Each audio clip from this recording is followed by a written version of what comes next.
Order, please. Before we begin the day routine, the subject for this evening's late debate was submitted by the Honourable Member for Clare. Therefore, be resolved, the Tory government has abandoned Nova Scotia's rural roads to be debated this evening at 6 p.m.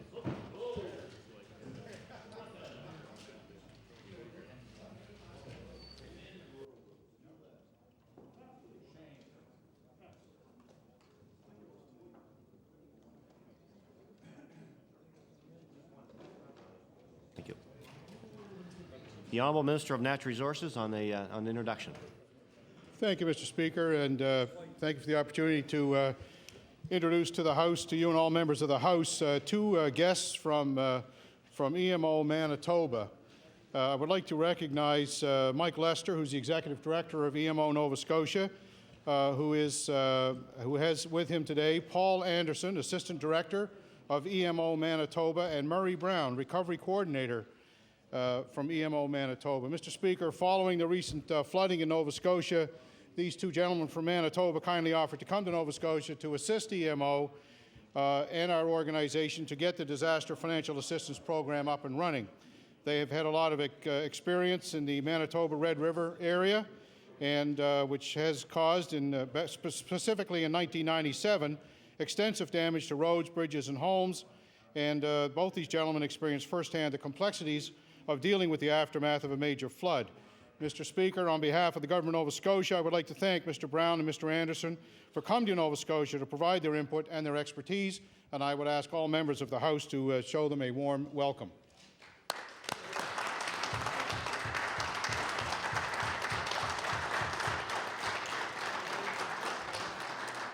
Certainly welcome our guests to the province and the Province House today, and we hope you enjoy the proceedings. Thank you.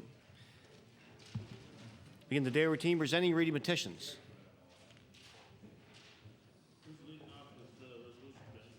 Presenting reports of committees. Tabling reports, regulations, and other papers. The Honourable Minister of Justice. Mr. Speaker, I beg leave to table the annual report of the Public Prosecution Service for the period April 1, 2001 to March 31, 2002. Report is tabled.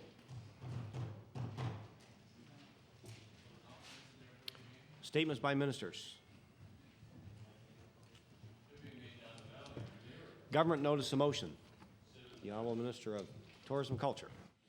Thank you, Mr. Speaker. Mr. Speaker, I hereby give notice on a future day I shall move the adoption of the following resolution. Whereas organized by the Canada Council for the Arts, the 4th Annual Governor-General's Awards in Visual Media Arts was recently held.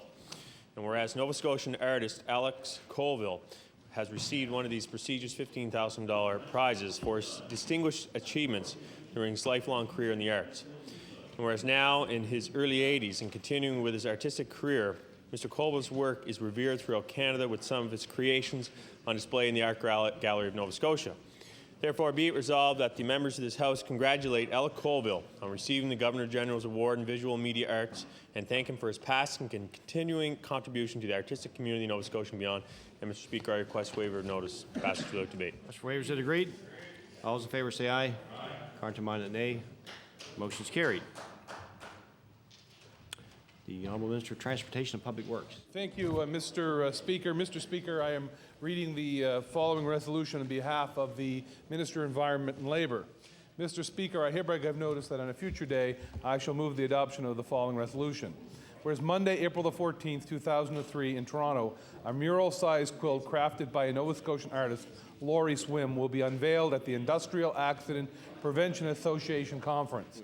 And whereas the life quilt bears the faces and names of 100 young Canadians who died on the job, including 4 young Nova Scotians, Wayne Hurdle of Northfield, Queens County, Jamie Lapierre of Lower Sackville, Yancey Meyer of Antigonish, and Clarence Ward of Auburn, Kings County. And whereas the Day of Mourning, which is held on April 28th each year, commemorates all workers who have died on the job in the past year. Therefore, be it resolved that the members of the House applaud all those who are involved in the creation of the life quilt and efforts to raise awareness of the importance of workplace safety in Nova Scotia. Mr. Speaker, I request waiver of notice and passage without debate. Waivers is agreed. All those in favor say aye. Contrary-minded, nay. Motion is carried. The Honourable Minister of Natural Resources. Thank you, Mr. Speaker. Mr. Speaker, I beg indulgence of the House as a bit of a preamble to my resolution, if I may. Mr. Speaker, the Nova Scotia Civil Service is privileged to have many individuals who've given a number of years to the province and to the people of Nova Scotia. And today in our gallery we have one such civil servant whose dedication to the people of Nova Scotia and to the various ministries that she has worked in is coming to an end after 35 years. And I would like to recognize, and I will read a resolution, but I would like to recognize Mary Stevens, who is retiring after 35 years with the Government of Nova Scotia. I would ask her to rise while I read the resolution, and perhaps following that we could give the appropriate appreciation of the House. Mr. Speaker, I hereby give notice on a future day I shall move the adoption of the following resolution. Whereas Mary Stevens, Secretary for Minister of Natural Resources, will be retiring this month with almost 35 years of service with the Government of Nova Scotia, and whereas Mary has worked in several provincial government departments, including the Civil Service Commission, the Department of Lands and Forests, the Department of Tourism, and most recently the Department of Natural Resources, and whereas Mary has made a significant contribution to the province of Nova Scotia throughout her career through her continued hard work and dedication, and on behalf of all MLAs, I want to thank Mary for her commitment to the Department of Natural Resources since 1994.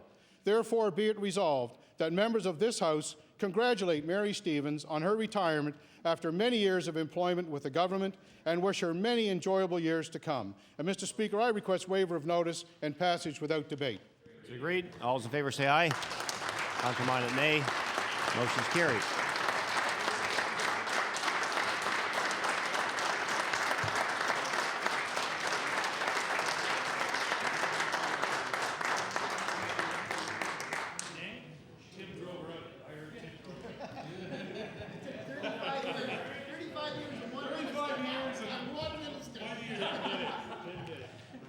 Certainly, congratulations to Mary. On behalf of all the members, we wish you many years of health and happiness in your retirement. Thank you. The Honourable Minister of Health. Thank you, Mr. Speaker, and I'm going to be reading this on behalf of the Premier. Mr. Speaker, whereas Jean Charest led the Liberal Party to victory in last night's election in Quebec, and whereas the Quebec Liberal Party is a strong supporter of federalism, whereas Jean Charest is the former leader of the Progressive Conservative Party of Canada, therefore, be it resolved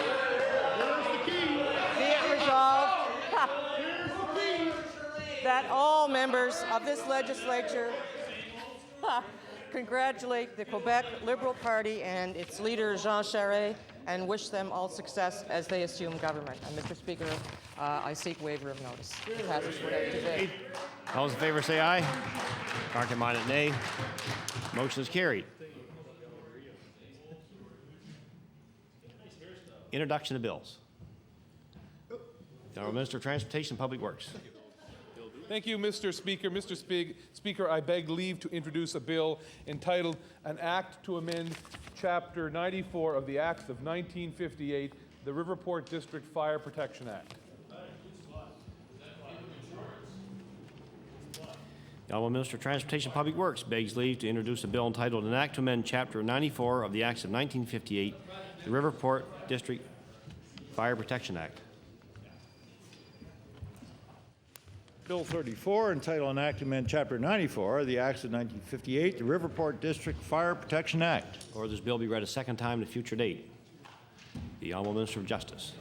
Mr. Speaker, I beg leave to introduce a bill entitled An Act to Amend Chapter 234 of the Acts of 1906, an act to incorporate the Truro Golf Club. The Honourable Member begs leave to introduce a bill entitled An Act to Amend Chapter 234 of the Acts of 1906, an act to incorporate the Truro Golf Club. Bill 35, entitled An Act to Amend Chapter 234 of the Acts of 1906, an act to incorporate the Truro Golf Club. Or this bill be read a second time at a future date.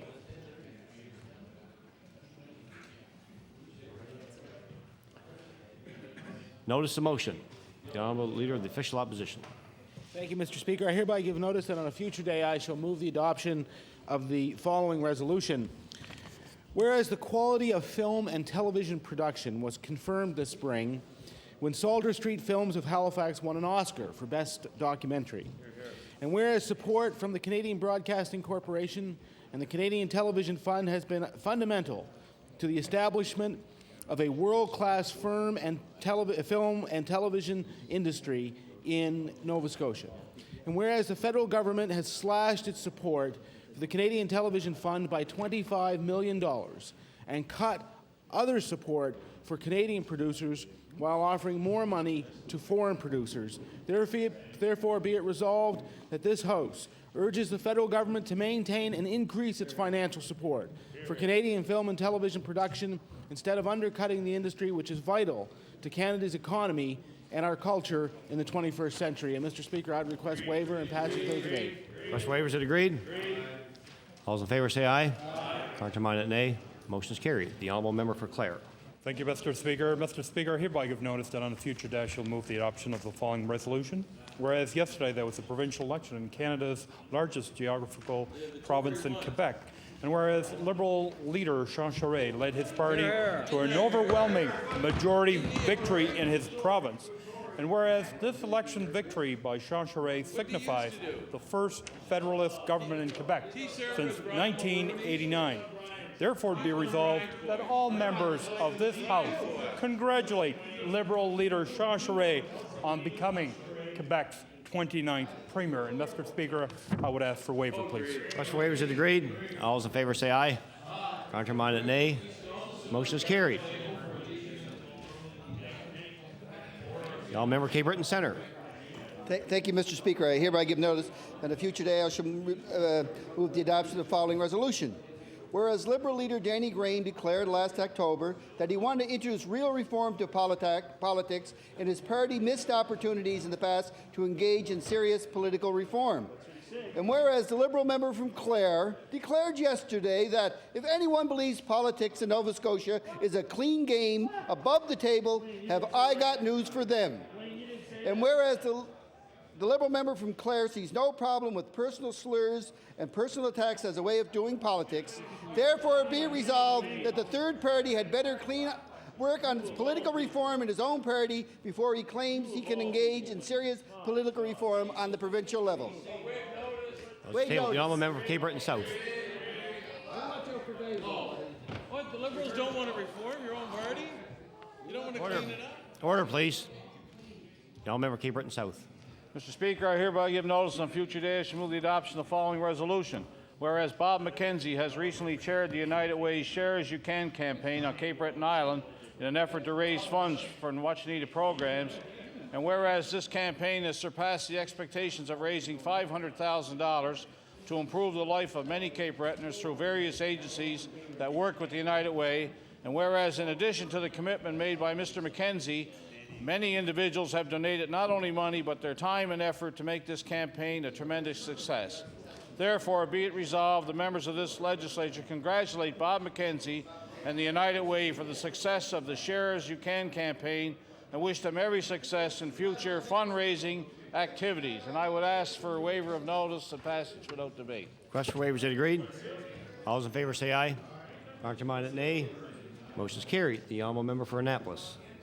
I hereby give notice that on a future day I shall move the adoption of the following resolution. Whereas the member for Dartmouth East was part of the Liberal government in 1995 when it moved forward and cut nursing programs across the province without any plan whatsoever as to how future shortages would be handled. And whereas in October 26, 2001 news release, the Registered Nurses Association of Nova Scotia stated that serious attention had to be placed on long-term comprehensive strategies such as those introduced by the government earlier this year. And whereas a news release issued by the Registered Nurses Association in November of 2002 clearly showed that 5,091 nurses were employed full-time, 214 more than in 2001.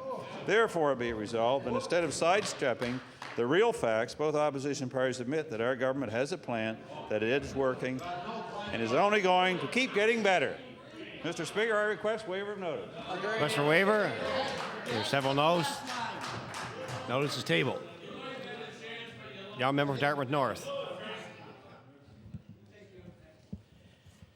Thank you, Mr. Speaker. I hereby give notice that on a future day I shall move the adoption of the following resolution.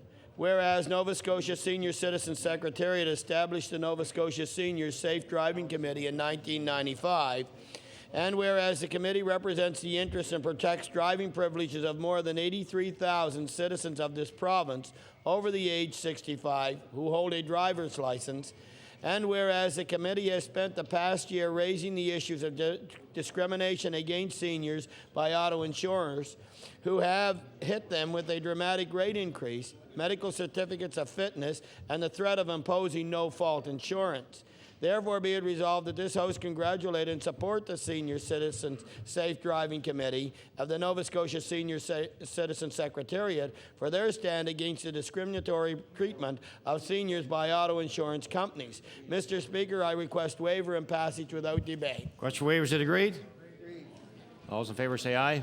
Countermanded, nay. Motion is carried. The honourable member for Cape Breton Nova. Mr. Speaker, I hereby give notice that on a future day I shall move adoption of the following resolution. Attendu que la victoire du Parti libéral du Québec c'est magnifique. Et attendu que le nouveau Premier ministre du Québec, M. Jean Charest, c'est l'ancien chef du Parti conservateur du Canada. Et attendu que cette situation démontre qu'un mauvais conservateur peut devenir un bon libéral. Qu'il soit résolu que la victoire libérale au Québec démontre à tous les gens que le Parti libéral est très vivant au Canada. Vive le Québec, vive le Canada. And to translate that to English, it means, whereas the victory of the Liberal Party in Quebec is magnificent, and whereas the new Prime Minister of Quebec, Mr. Jean Charest, is the former leader of the PC Party of Canada, and whereas the situation demonstrates how a bad Tory can become a good Liberal, resolved that the Liberal victory in Quebec demonstrates to all that the Liberal Party is very alive in Canada. Long live Quebec, long live Canada. I rest my case. Notice the table. The honourable member for Chester St. Margaret's. Mr. Speaker, I hereby give notice that on a future day I shall move the adoption of the following resolution. Whereas the South Shore Naval Association will officially change its name to Admiral Desmond Pierce Naval Association on April the 25th in honor of the Admiral's contributions to Canada and the Allies during World War II, and whereas Admiral Pierce first joined the Royal Canadian Navy in 1932 and spent 64 months at sea during the war, and his naval career of 35 years brought him many war and peacetime decorations, medals, and awards, including the Distinguished Service Cross and the Order of Canada. And whereas the 89-year-old retired admiral now lives in Chester with his wife of 62 years, Janet Pierce, who married the admiral in the first naval wedding aboard ship during the war. Therefore, be it resolved that members of this House join me in recognizing the many brave and honorable contributions of Admiral Desmond Pierce, one of our great naval leaders from the Second World War and in peacetime. Mr. Speaker, I hereby give notice. Request for waivers is agreed. All those in favor say aye. Countermanded nay. Motion is carried. The honourable member for Timberlea Prospect. Thank you, Mr. Speaker. I'll be asking for waiver and passage without debate. I hereby give notice on a future day I shall move the adoption of the following resolution. Whereas the historic community of Beachville continues to preserve its rich heritage, whereas the Beachville Baptist Church has played an integral role in the history and development of this community, whereas Beachville wants to establish the land adjacent to the Baptist Church as an historic baptismal heritage site. Therefore, be it resolved that this House of Assembly recognize the community of Beachville for its effort to establish the land adjacent to the Beachville Baptist Church as a heritage property. I ask for waiver. Request for waivers is agreed. All those in favor say aye. Countermanded nay. Motion is carried. The honourable member for Dartmouth East. Thank you, Mr. Speaker. I hereby give notice in the future day I shall move the adoption of the following resolution. Whereas today the Premier announced with great fanfare that he is investing $1 million into studying the population and the physical infrastructure contained in the Annapolis Valley Regional Health Authority. Was he standing in front of a And whereas the Premier is only 1 year late, as the people of the Annapolis Valley were pleading with government to do this last year, and whereas this study is merely a way for the Tories to say they are doing something in the health care in the Valley, when the reality is they were the creators of the problems to begin with. Therefore, be it resolved that all members of this House recognize that voters in the Valley won't be fooled with the studies when they know full well that the Tories are to blame for the state of the unstable health care system in the Annapolis Valley. And I would ask for a waiver of notice. Here and no. Notice is tabled. The honourable member for Eastern Shore. Thank you, Mr. Speaker. Mr. Speaker, I hereby give notice that on a future day I shall move the adoption of the following resolution. Whereas Lakeview West Chesuncook Elementary recently celebrated becoming a green school, and whereas the school's green team has completed the 100 ecology action and environmental awareness projects it needed to earn and to honor of being a green school, and whereas members of the green team are Jessica Harnish, Katie Higney, Gail Levy, Jordan Perry, Jessica Romo, and Zachary Weeks.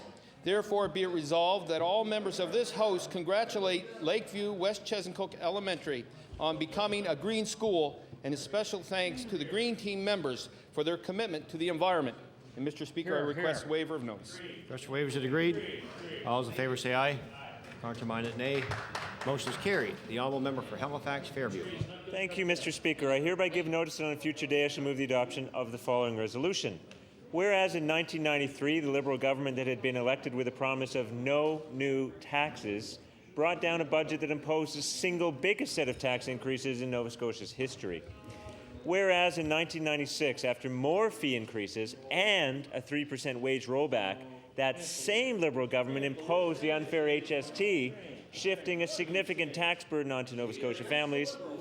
And whereas the new Liberal leader is promising that if elected, he will increase income taxes and not reduce any other taxes, therefore be it resolved that this House congratulates the Liberal leader for at least being honest enough to admit that if the Liberals are ever elected, they will crank taxes up sky high, just like they did the last time they were in power. Request for waivers is agreed. Here and no. Notice is tabled. The honourable member for Glace Bay. will ever have. He has more guts than Darrell will ever have, Mr. Speaker. Order, please. Order, please. The honourable member Glace Bay. Very noisy. Mr. Speaker, I hereby give notice that on a future day I shall move the adoption of the following resolution. Whereas 44-year-old Jean Charest, leader of the Quebec Liberals, led his party to victory yesterday, and whereas not only has Canada seen success on the golf course with Mike Weir's Masters victory, but now Quebec has opted to look towards the future by voting in a federalist Liberal government. And whereas the Liberal campaign hit its stride last week and developed a steamroller momentum over the sitting government, therefore be it resolved that all members acknowledge this overwhelming victory and congratulate Jean Charest and the Quebec Liberals. Mr. Speaker, I ask for waiver of notice and passage without debate. Request for waiver, is it agreed? Is it agreed? All those in favor say aye. Contrary minded, nay. Well, somebody's going to say no. Say it loud enough so the chair can hear, because there's a lot of noise in the room. Well, speak up and say no, because I'm tired of... Listen, order, please. There's so much noise in the room, nobody can hear what's being said at all. If somebody's going to say no, stand up and say no. There's so much noise in here, I can't hear what's being said. There's a request for waivers. Is it agreed? No, it's carried. The notice table. The honourable member for Colchester, Muscatobit Valley. Thank you, Mr. Speaker. I hereby give notice that on a future day I shall move the adoption of the following resolution. And, Mr. Speaker, I'm reading this resolution for the honourable member and MLA for Preston. Whereas one of Canada's premier gospel groups, North Preston's Gospel Heirs, have touched hearts and souls across Canada and the world for nearly 3 decades with a mix of traditional gospel music and rhythm and blues, which produced a sound uniquely their own. And whereas since 1976, this 8-piece group reached into the history of black North Americans from slavery to freedom to sing spirituals reflecting struggle, hope, and triumph alike. And whereas having amassed an amazing collection of recordings and reviews, and with countless awards to their credit, their next concert, Shout for Joy, is the Gospel Heirs' farewell performance. Therefore, be it resolved that all members of this House offer resounding applause for the Gospel Heirs, known for their impact and inspiration, musicians of incredible talent and heart, who will be forever remembered as North Preston's ambassadors of peace, hope, and joy. Mr. Speaker, I request waiver of notice. Request for waiver, is it agreed? All those in favor say aye. Contrary minded, nay. Motion is carried. The honourable leader of the official opposition. Thank you, Mr. Speaker. I hereby give notice that on a future day I will move the adoption of the following resolution. Whereas a recent survey of 25 insurance companies by the Nova Scotia Utilities and Review Board indicates that 64% of them are making money. And whereas the insurance industry claims insurance rates are skyrocketing because they can't make money at prevailing rates and in the process are beggaring consumers.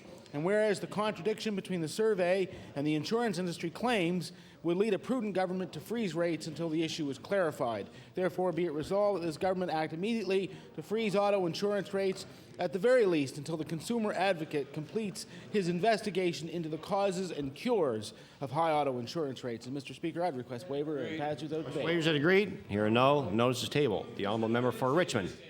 Thank you, Speaker. Speaker, I hereby give notice on a future day I shall move the adoption of the following resolution. Whereas Tory political staffers have been showing up in droves at the legislature recently, confirming that election is just around the corner. Whereas the Premier's Chief of Staff and Principal Assistant have been busy spinning the media on the most recent Tory propaganda to try to secure Nova Scotians' votes.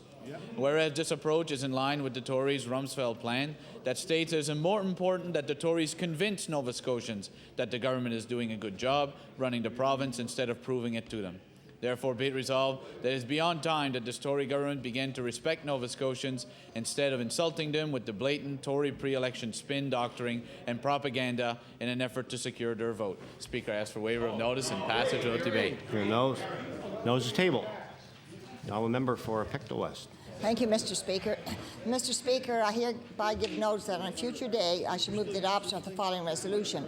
Whereas Dana Jefferson's senior class at the St. John the Baptist Anglican Sunday School in River John is using the World Wide Web to put their faith on the map.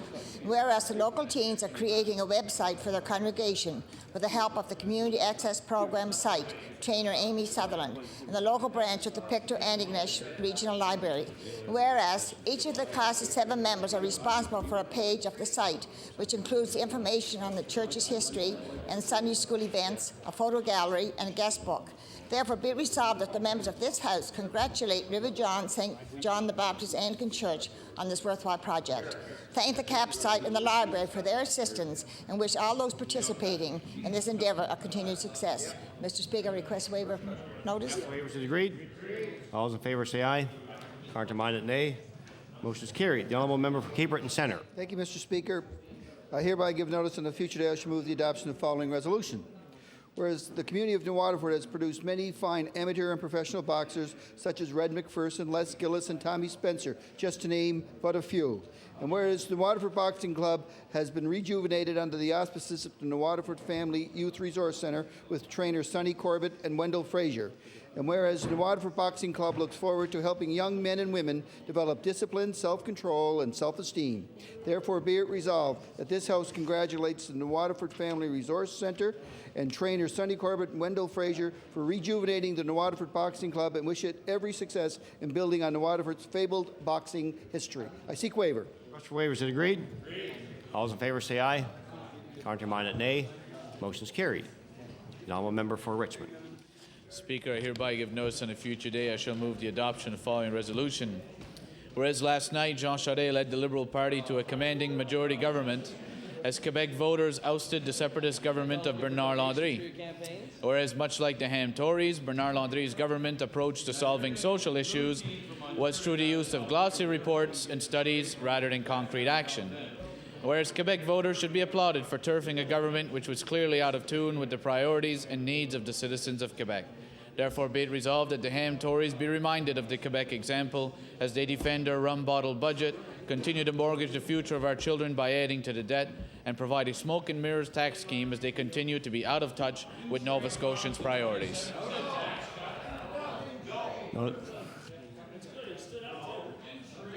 Notice the table. The Honourable Minister of Justice. Mr. Speaker, I hereby give notice that on a future day I shall move the adoption of the following resolution.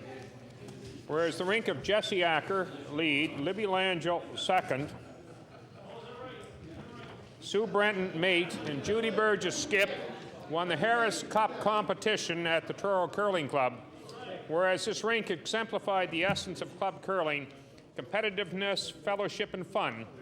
And whereas the Harris Cup competition is a high note in which to end a very successful 2002-2003 season for the Burgess rink, therefore be it resolved that all members of this House congratulate Jesse Acker, Libby Langell, Sue Brenton, and Judy Burgess on winning the Harris Cup and wish them continued competitive success, fun, and fellowship in the 2003-2004 curling season, and I request waiver of notice. Mr. Waivers is agreed. All those in favour say aye. Counterminded, nay. Motion is carried. The honourable member for Timberlea Prospect.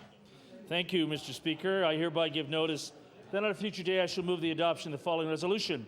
Whereas the Millennium Scholarship Foundation's recent report on student debt loads found that 70% of post-secondary students finance their education through debt and concludes that students aren't making ends meet. Whereas the report also detailed that 44% of students have government loans, 30% draw from private sources, and both groups draw an average of $600 per month in loans. And whereas the Millennium Scholarship Foundation said yesterday that the Ham government's $5.1 million student debt relief program is far less than needed, is not funded as well as its predecessor, and will benefit no one until 2004. Therefore, be it resolved that the Ham government enrich its inadequate student debt relief program, make it available now, invest in other measures such as tuition freeze to help Nova Scotia's post-secondary students. Notice is tabled.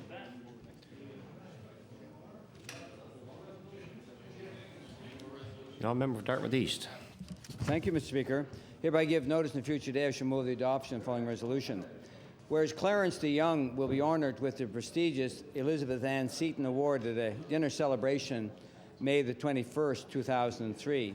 And whereas Mr. Clarence DeYoung has made volunteering his full-time career, dedicating his time to the Metro Food Bank Society as a volunteer and as past president, as president of the St. Vincent de Paul Society, and works to distribute home and school kits throughout the developing nations.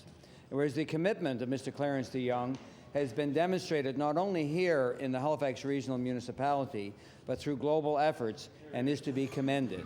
Therefore, be it resolved that members of this legislature congratulate Clarence DeYoung for receiving the Elizabeth Ann Seton Award and commend Mr. DeYoung for his commitment to his community and to the impact he has in the lives of those he serves, not only in Nova Scotia, but globally. Mr. Speaker, I'd ask for a waiver of notice and passage without debate. Question for waiver, is it agreed? All those in favor say aye. Contrary-minded, nay. Motion is carried. The Honourable Minister of Education. Mr. Speaker, I hereby give notice that on a future day I shall move the adoption of the following resolution.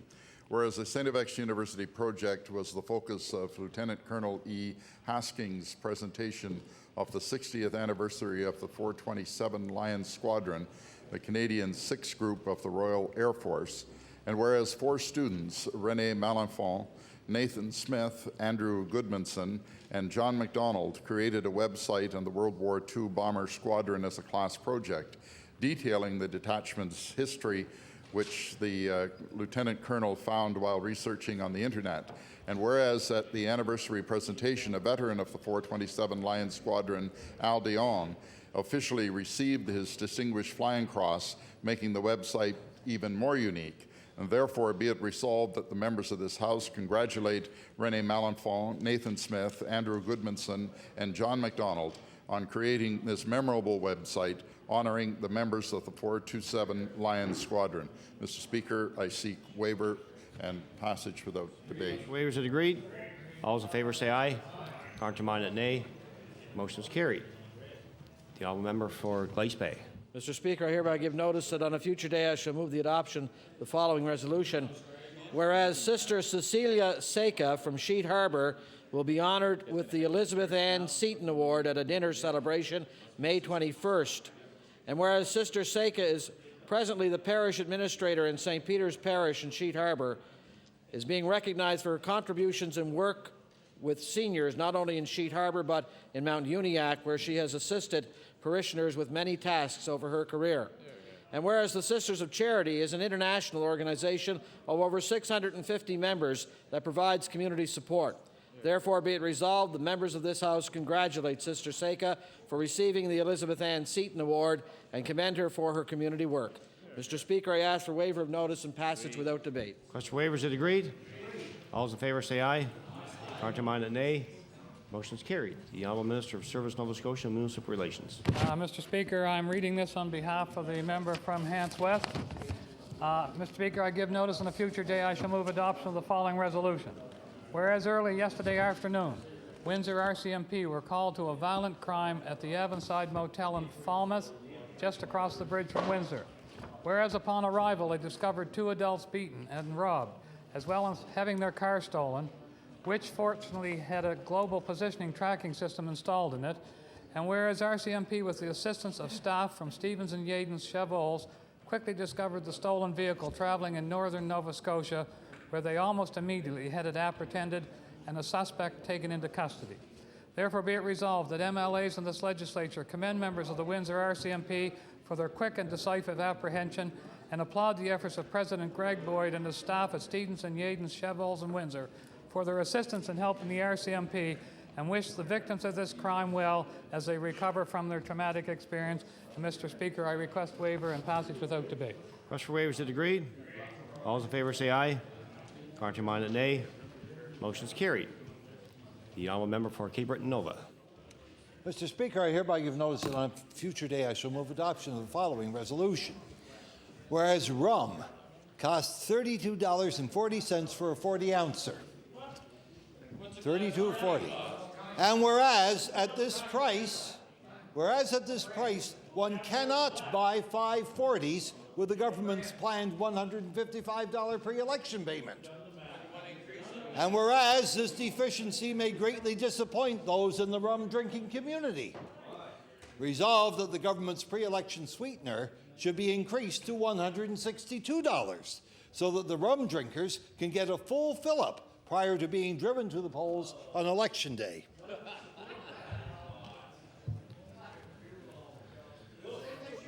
Order, please. Order, please. I'd like to review that resolution. Yeah. Any further resolutions? The Honourable Minister of Service, Nova Scotia and Municipal Relations. Mr. Speaker, I give notice on a future day I shall move adoption of the following resolution. Whereas students in the Bedford South after-school program wanted to thank the SPCA for the help it gave them to a duck found living on the school properties, and whereas the start of the school year, the students saved all of their nickels and dimes to make a donation to the SPCA, the children gathered $75, along with cat and dog food and a gift of thanks to this charity. Be it resolved that all members of this House applaud the students of Bedford South after-school program for showing their gratitude and commend their leaders, Kate Lawrence and Patricia Branson, for encouraging the students' thoughtfulness. Mr. Speaker, I request waiver and passage without debate. Request for waivers, agreed? All those in favor say aye. Contrary-minded, nay. Motion is carried. The resolution on behalf of Cape Breton, the Honourable Member of Cape Breton Nova's resolution is out of order. The Honourable Member of Sackville Cobequid. Thank you very much, Mr. Speaker. And if we concluded resolutions? Any further resolutions? Well, then, Mr. Speaker, thank you, Mr. Speaker. I'm rising in a point of order. Mr. Speaker, you know, the House, as you know, sits not all that frequently during the year. There are only so many opportunities that members of the opposition have to place questions to this government and to hold them accountable. Mr. Speaker, again today, the Premier is absent. And today, Mr. Speaker... Order, please. Order, please. The Honourable Member of Sackville Cobequid knows full well it's not appropriate to recognize the presence or absence. So there's a way to do it. Order, please. The rules say, do you not recognize the presence or absence of a member? Okay. That's the rules. I will rephrase it, Mr. Thank you. Speaker. Mr. Speaker, I cannot recognize the presence of the Premier at the moment. And, Mr. Speaker, we do Order, know... Please. Order, please. Order! If the Honourable Member doesn't adhere to the rules, I'll ask him to take his place and I'm going to proceed to the next order of business. Well, thank you then, Mr. Speaker. I think that the point is there. I think that everybody understands what I'm trying to get at. Mr. Speaker, our office was not notified that the Premier would be absent from the House today. We did see, for example, Mr. Speaker, I get a notice that the Premier was going to be in the Valley earlier in the day to make a public announcement, undoubtedly before a backdrop as part of a pre-election campaign, announcing details that were not in the budget. But, Mr. Speaker, it is critically important, and it is an insult to the members of this House not to have the Premier available to answer questions in this chamber. And, Mr. Speaker, the custom is that if a minister, and that includes a Premier, is to be absent from the House, that the opposition parties are to be notified. We received no such notification. And, Mr. Speaker, I am requesting, therefore, that the House adjourns until the Premier arrives so that we can actually get a chance to ask the Premier the questions that need to be asked. Anyone else want to respond to the point of order? I think that the order, please. I think that it's been determined in this House in all courtesy that opposition members are being made aware of when ministers are unable to be here for whatever reason. I understand one minister is unable to be here because of a funeral. I have no idea why other ones are not here, but I am not going to agree to adjournment of the House. Orders of the day or question put by members. Question period begin at 12:46 and at 1:46. First question. The honourable member for the honourable leader of the official opposition. Mr. Speaker, before I begin my question, who's the acting premier? We'll call for the acting premier, and we'll have to see who stands. Okay, Michael, we want Michael. Cecil, we want Cecil. Look at the debate. There he is. Here we just got Mr. Speaker. The honourable leader of the official opposition. Give it to Hensby. Take your front seat. Mr. Speaker, the 1999 Tory Blue Book promises to reduce the size of government. And, Mr. Speaker, I'm going to table a response to a Freedom of Information request that shows that the administration in the Department of Health has gone up 37% from 1999 to 2003. That's 22 new managers in the bureaucracy of this government in the Department of Health alone. So I want to ask the Premier, how did you manage such a large increase in administration while frontline health care has been allowed to suffer? The Honourable, the Acting Premier. Speaker, Mr. Speaker, that is obviously a question for the Minister of Health, and as such, I'll refer it to her. Honourable Minister of Health. Health administration costs. Thank you. Thank you very much, Mr. Speaker. And Mr. Speaker, as I've noted in this House before, the Department of Health in Nova Scotia has the lowest administrative costs in Canada, and I have tabled a chart demonstrating that. Thank you very much, Mr. Speaker. The Honourable Leader of the Official Opposition on your first supplementary. Mr. Speaker, what's even more troubling, Mr. Speaker, is that during the last election campaign, in fact on July 22nd, the Premier told the Chronicle Herald, we will deliver less administration and more health care. And Mr. Speaker, I'm tabling the article. The number of managers and non-bargaining unit staff is up nearly 25%, Mr. Speaker, and general administration costs have increased by over $1 million since this government came to power. So my question to the Premier is simple. How did you get from your promise to reduce administration to a 25% increase in managers and $1 million increase in administration costs since you came to power? The Honourable, the Acting Premier. Speaker, in regards to the member's question, I want to point out to the member opposite and all members of the House, indeed Nova Scotians, that we have made changes in the Department of Health. And Mr. Speaker, the 2 years prior to coming to office, this province and the regional health boards, Mr. Speaker, overspent their budgets by $182 million and $130 million in the 2 years before we came to office, Mr. Speaker. And the budget that was just tabled this year, the overspending was about $16 million and $18 million over the year before, Mr. Speaker. What does that point out? It points to performance and meeting our commitments with Nova Scotians that we would be accountable for the money that we receive on their behalf. The Honourable Leader of the Official Opposition on your final supplementary. Speaker, $1 million increase in administration, 22 more managers.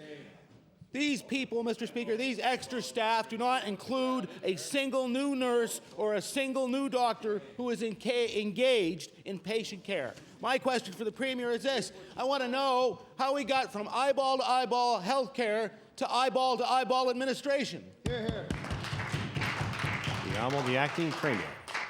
Mr. Speaker, I gave the answer to the member opposite. Obviously, he doesn't want to hear it from me, so I will refer the question to the Minister of Health, who can go into more detail. Minister of Health. More nurses, more doctors. Thank you very much. Thank you very much, Mr. Speaker. And Mr. Speaker, the biggest increase in administration in the health department during our mandate was taking over the aspects of long-term care from community services. The member of the opposition knows that.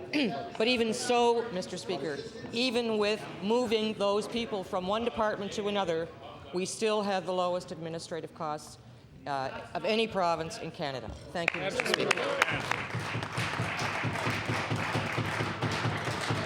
The Honourable Member for Dartmouth East. Thank you, Mr. Speaker. My question is to the Minister of Health.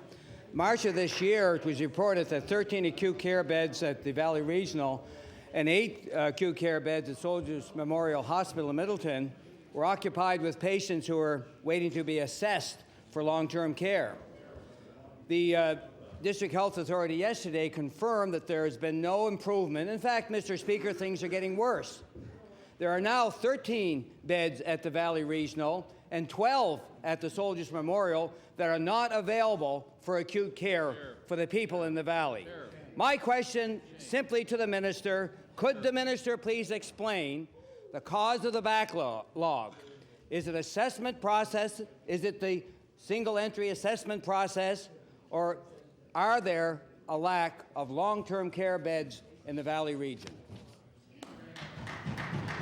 The Honourable Minister of Health. Thank you. Thank you very much, Mr. Speaker.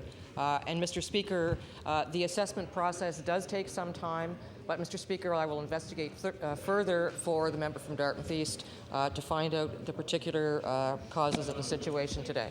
Thank you, Mr. Speaker. The honourable member for Dartmouth East on your first supplementary. Maybe the minister could just check with the premier if he's not carrying that backdrop, as one of the members of the House said he's probably bringing back from there this morning with the pre-election announcements. But, Mr. Speaker, for whatever reason, one thing is for certain, that ultimately that minister is responsible. In fact, the Premier's $1 million grant announcement this morning to do yet another study was nothing more than an admittance that the Department of Health has neglected the people in the Valley.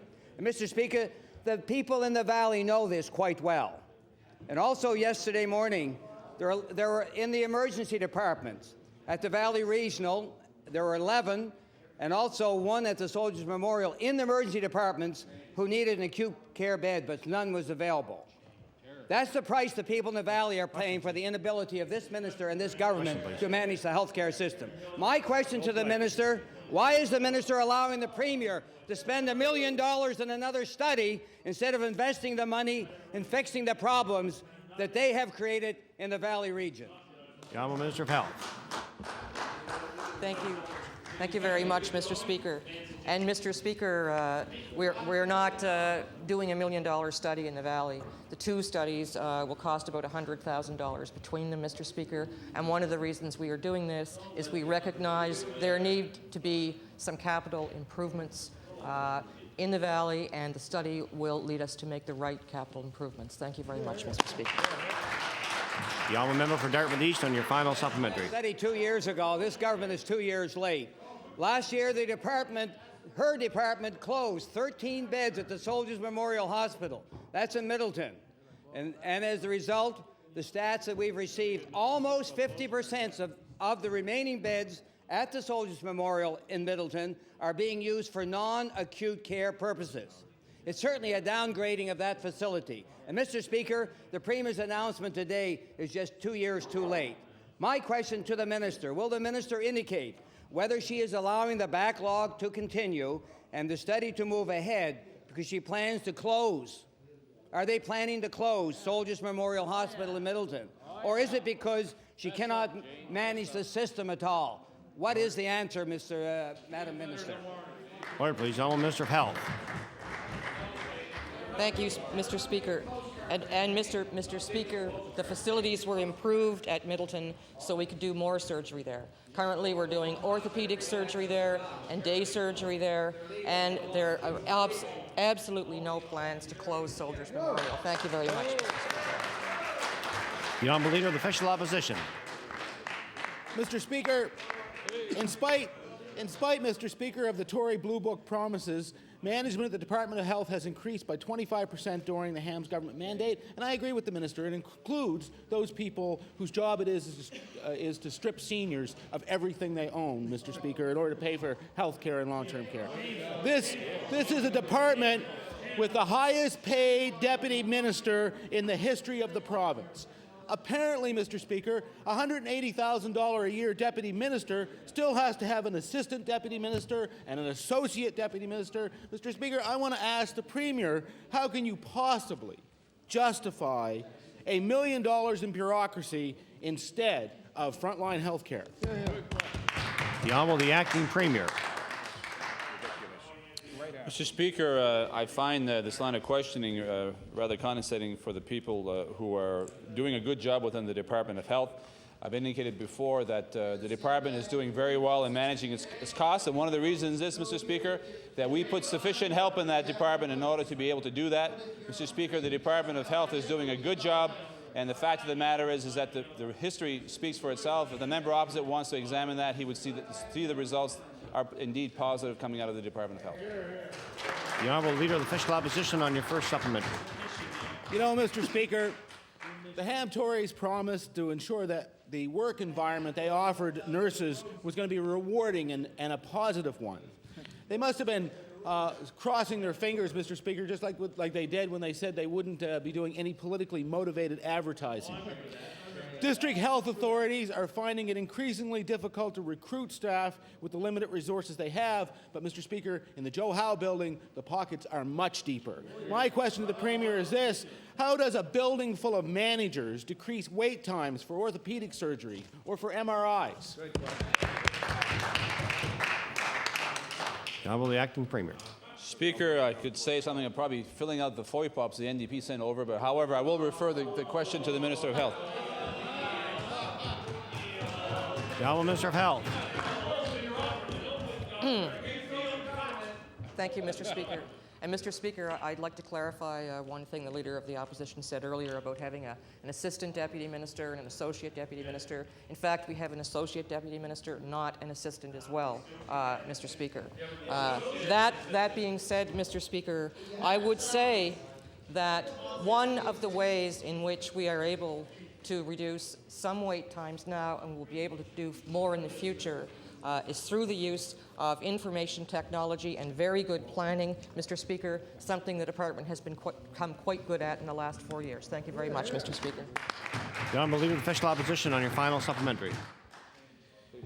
Mr. Speaker, I hope that the many merry managers over at the Department of Health have their first aid courses up to date, because they may find that their jobs are taking a more hands-on direction if some of the rural hospitals don't soon find nurses. Mr. Speaker, the Liberals created the mess by closing beds and by causing an exodus of nurses and doctors, and now the Tories have put highly paid managers ahead of frontline staff. So my question to the Premier is this: why is it that you invest in so many managers when you're running out of frontline staff to manage? The Honourable Minister of Health. Order, please. The Honourable the Acting Premier. Mr. Speaker, this is a question that has been answered before for the member, but for his information, I'll get the Minister of Health to explain it to him one more time and do it slowly. Health. Thank you very much, Mr. Speaker. And Mr. Speaker, government departments and district health authorities and school boards all need some administration. They need some managers. Mr. Speaker, the administration costs of the Department of Health are the lowest of any province in Canada. And I repeat that quite slowly in case the point wasn't understood. Thank you, Mr. Speaker. The Honourable Member for Richmond. Thank you, Speaker. Speaker, my question. Please, the Honourable Member for Richmond has the floor. Thank you, Speaker. Speaker, my questions to the Premier. Mr. Speaker, our party has made it very clear that tax cuts when you are borrowing is clearly wrong. And let's look a little bit more closely at the Tory tax scheme. Mr. Speaker, the Minister of Finance has had over $1 billion in new revenue since taking office from Ottawa, user fees, and especially higher taxes. In fact, in 2000, this minister took away the provincial portion of the federal tax cut by separating from the federal rate. Yes. Mr. Speaker, as a result of this, a family of four making $40,000 will have lost $1,703 by the end of next year because of this tax increase by this government. Mr. Speaker, the proposed Tory tax scheme will give back in return $273 in tax cuts.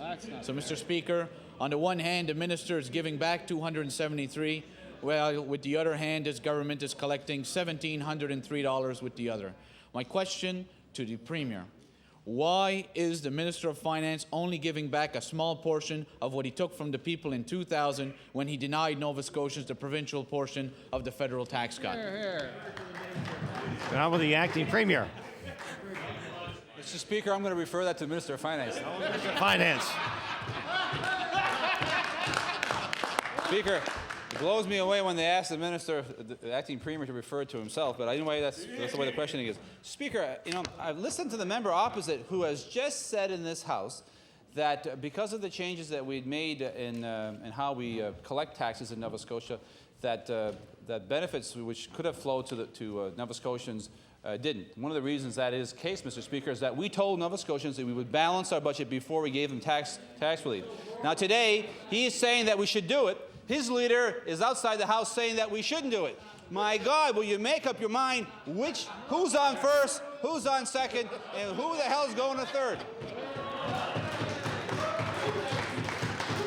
The Honourable Member for Richmond on your first supplementary. Mr. Speaker, The fact is, this Minister of Finance yesterday was accusing others of wanting to increase taxes. What he has admitted today in this House is that it is his administration which has increased taxes on the backs of Nova Scotians when he did not pass that federal cut.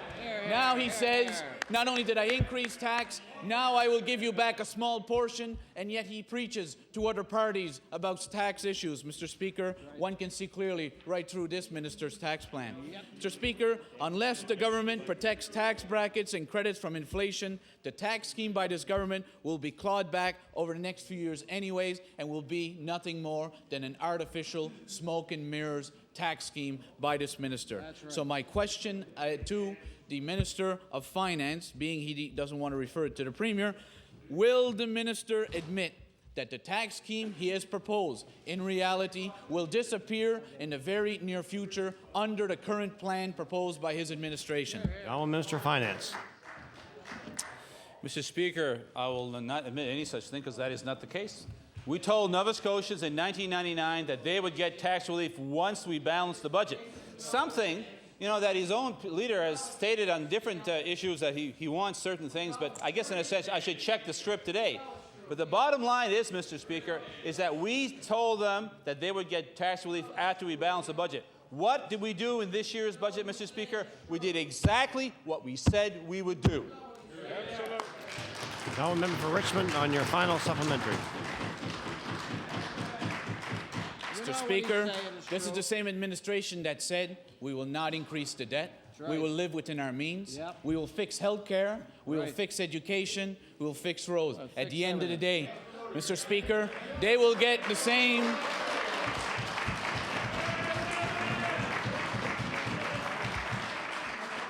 Mr. Speaker, at the end of the day, Nova Scotians clearly know that that has not taken place. Right. We have a Minister of Finance which has just admitted that he increased taxes under his watch, yet he has the audacity to lecture others in his pure arrogance about tax issues. Mr. Speaker, Nova Scotians want better health care, they want better roads and better education for their children. This tax scheme that is being proposed here is nothing but smoke and mirrors and is not even giving back a portion of what has been taken from this government.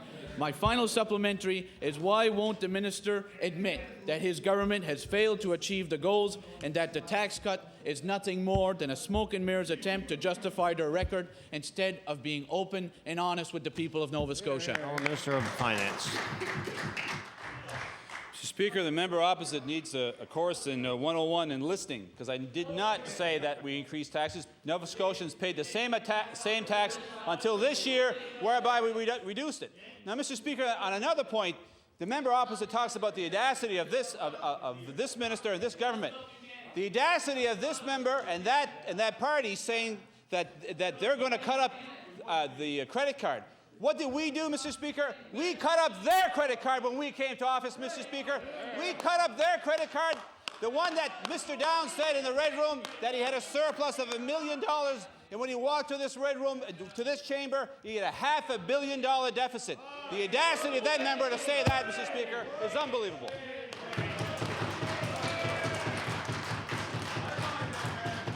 Now, member for Timberley Prospect. Mr. Speaker. Order. Order, please. Order, please. Now, member for Timberley Prospect. Thank you, Mr. Speaker. My question. Order, please.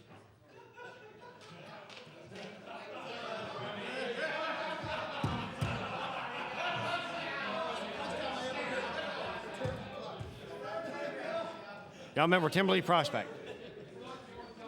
Mr. Speaker, my question through you is to the Minister of Natural Resources.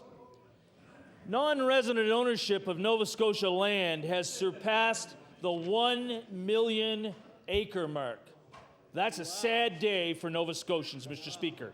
1 million acres, that's almost the size of the Halifax Regional Responsibility. 1 million acres, and yet this government decided in its 2001 Land Task Force not to place limitations on non-resident land ownership.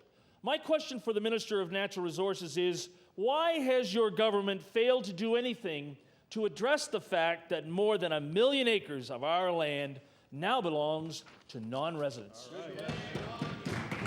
The Honourable Minister of Natural Resources.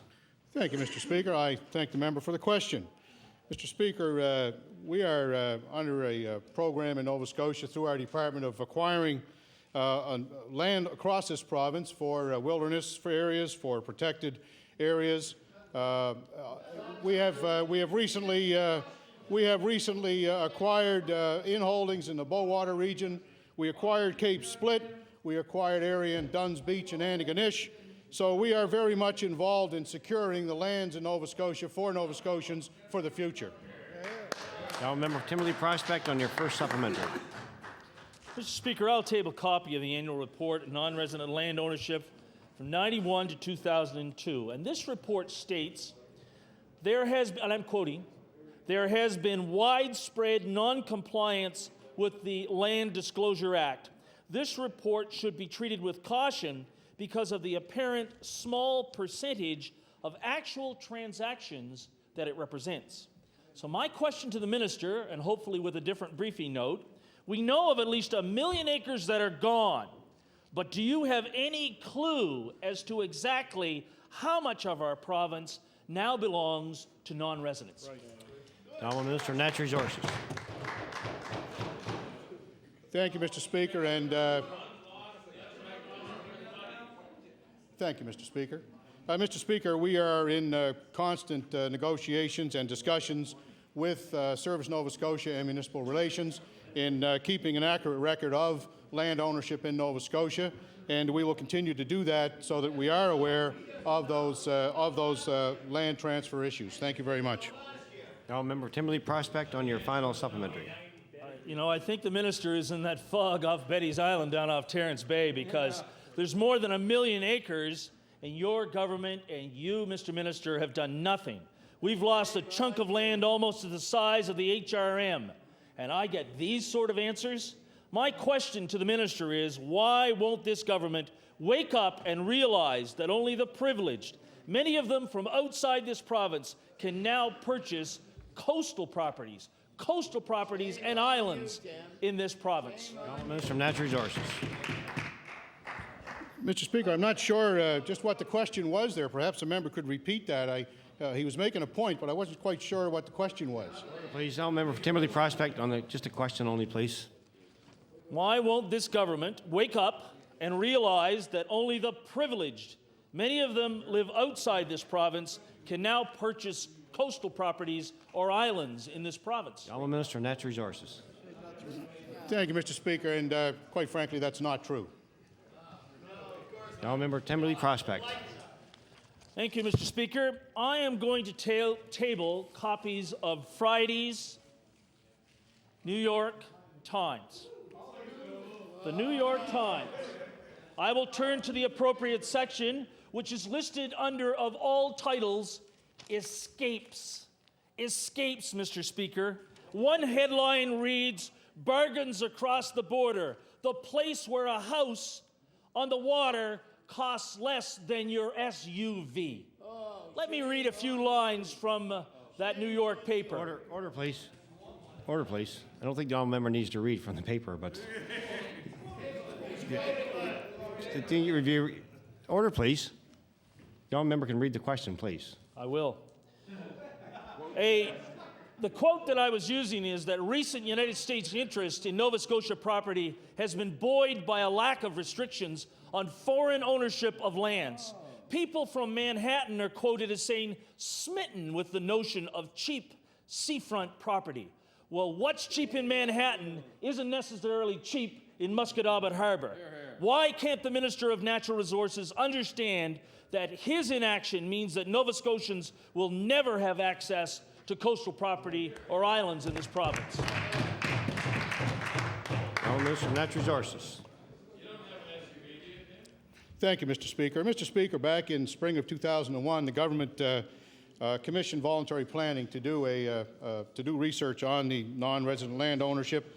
They held 17 public meetings around the province and came up with 22 recommendations. Mr. Speaker, we concur with these recommendations, and we are in the process now of evaluating them as to their effectiveness and when they can be implemented province-wide. Now, Member Timberley Prospect on your first supplementary. Thank you, Mr. Speaker. The New York Times article also goes on to say quote, while Americans thrill over what strikes them as bargains, their interest has pushed real estate taxes and prices so high that many year-round residents of Nova Scotia can no longer afford seaside homes, end of quote. So my question for the minister is, if a New York newspaper, such as the Times, can figure out that many Nova Scotians can no longer afford coastal properties, why can't the Minister of Natural Resources do the same thing? Now, Minister of Natural Resources. Thank you, Mr. Speaker. And I would suggest to the honourable member and other members of the House that back in 1970, the Land Holdings Disclosure Act was passed, and it, quite frankly, does not meet the requirements of the government related to non-resident land ownership. We do plan on bringing forth legislation, Mr. Speaker, an improved Land Disclosure Act, and it will be forthcoming in legislation in this legislature. Thank you. Now, Member Timley Prospect on your final supplementary. Thank you, Mr. Speaker. Non-residents own more than 1 million acres of Nova Scotia that we happen to know about. The New York Times is telling people to gobble up more Nova Scotia property because it's a bargain. It's cheaper than the SUVs. And this government has its head in the sand. It's time to take your head out of the sand before we don't even own the beach, Mr. Speaker. That's the question that this government and this Minister of Natural Resources isn't facing. Why hasn't your government acted to preserve access to coastal properties today, now, and not in the future? The Honourable Minister of Natural Resources. Thank you, Mr. Speaker. Mr. Speaker, I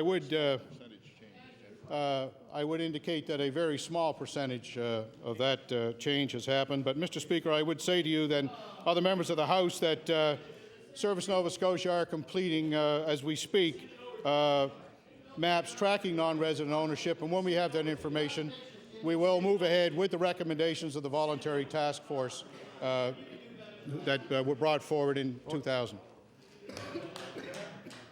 Order, please. The Honourable Member for Glace Bay.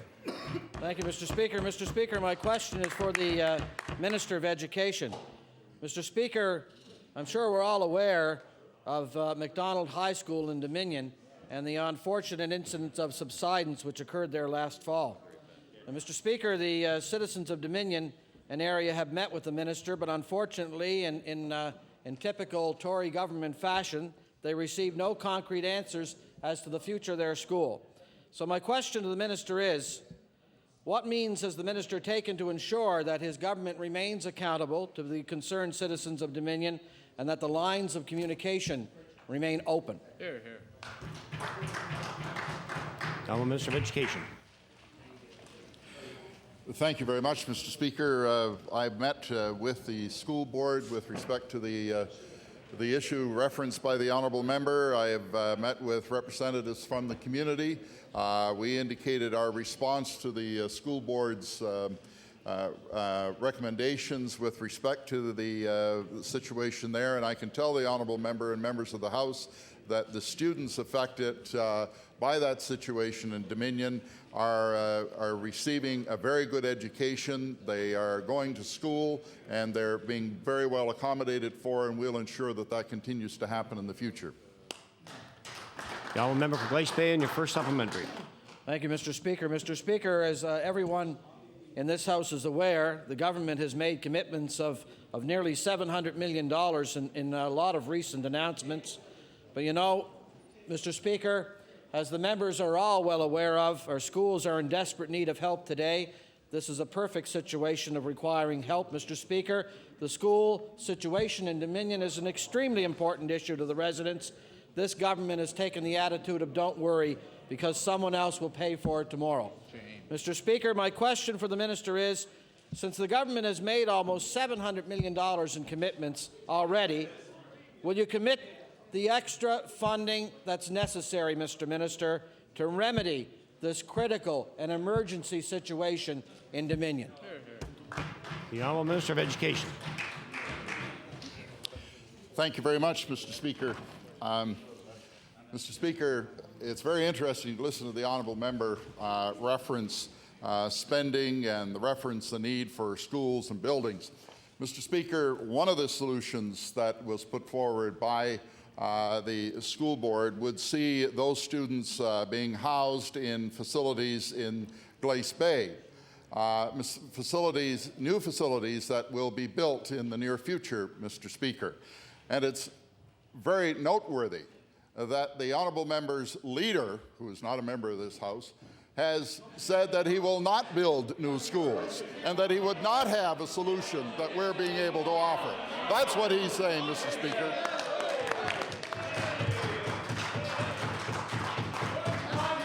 Now, Member Glace Bay, in your final supplementary. Thank you, Mr. Speaker. Mr. Speaker, the honourable minister has made a commitment, as I understand it, to Glace Bay, and I'm going to hold you to that commitment, Mr. Minister. You better build that new school in Glace Bay, Mr. Minister. As I just heard you, I'll be holding you to that commitment. Thank you very much. And, Mr. Speaker, I don't need to speak on behalf of my leader. He'll be here soon enough to speak for himself.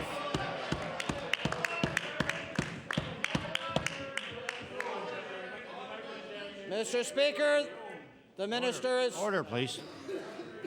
Order, please. The honourable member Glace Bay.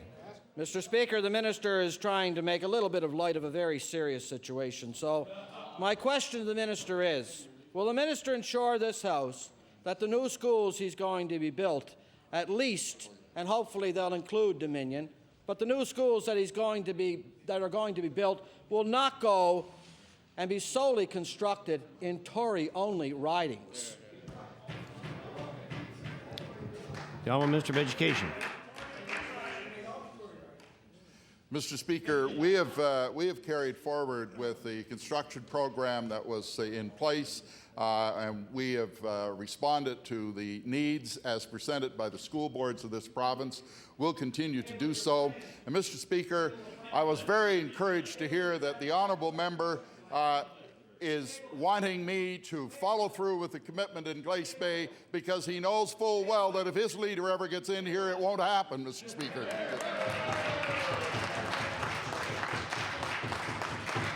The honourable member for Cape Breton Centre. Thank you, Mr. Speaker. My question is to the Minister of Education.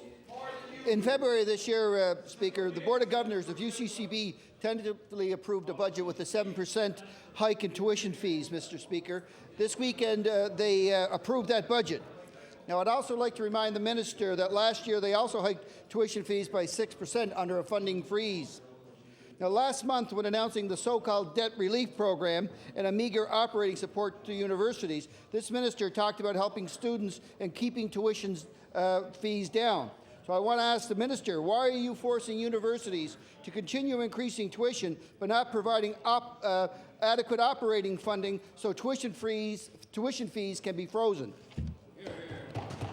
The Honourable Minister of Education. Thank you very much, Mr. Speaker, and I want to thank the honourable member for the opportunity to remind the House that this year we have added an additional $6 million to the operating funds of universities. Mr. Speaker, we're moving closer and closer to the level of funding to universities that existed before that group over there cut it when they were in office, Mr. Speaker. The honourable member Cape Breton Centre on your first supplementary.